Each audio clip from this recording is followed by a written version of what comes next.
We have just heard the CN announce that we are in community spread. And so I would like you to take my presentation in that context, that we are in community spread, and you should treat everyone as a possible positive case. But I would like to first begin by thanking those citizens, residents, so far for their cooperation during this period of restricted movement at night. We see persons making a concerted effort to get off the streets by 11 p.m. and bars are closing well before that 11 p.m. hour to allow their staff and other patrons to get home on time. The nightly restrictions of movement will remain in place until June 8th, unless extended. We urge your continued cooperation. Having said that, though, I must mention those persons who weren't as cooperative as we would have liked.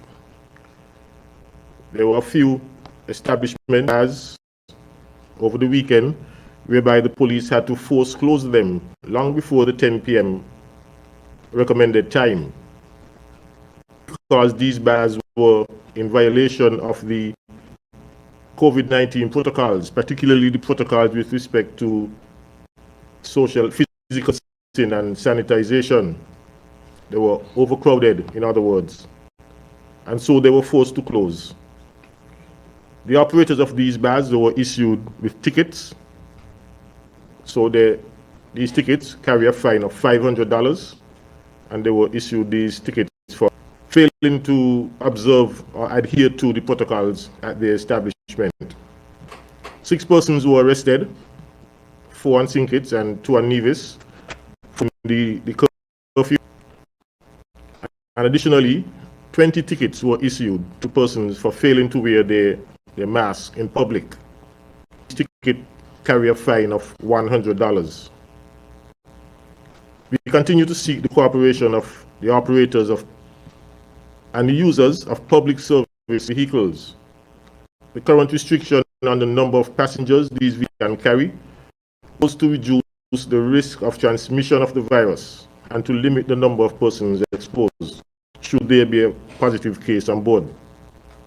We also ask that the private mass transport vehicles such as churches and businesses to likewise reduce your load to half of your capacity. Again, this is a public health measure intended to control and prevent the spread of the virus, but it's only for a limited time until June 8th, of course, unless there's a need to extend it beyond that time. The CEO mentioned the international games that are scheduled for Warner Park on June 8th. I would just want to reiterate that these matches would be spectatorless. Only match officials and players would be permitted in the stadium. And so we ask the public to, before going to the stadium and climbing on the wall or the Carnival City roof, be permitted, and other security personnel will be on hand to prevent this. In closing, I want to again make an appeal to everyone to follow the pharmaceutical and pharmaceutical measures that are intended to control this virus. Thank you.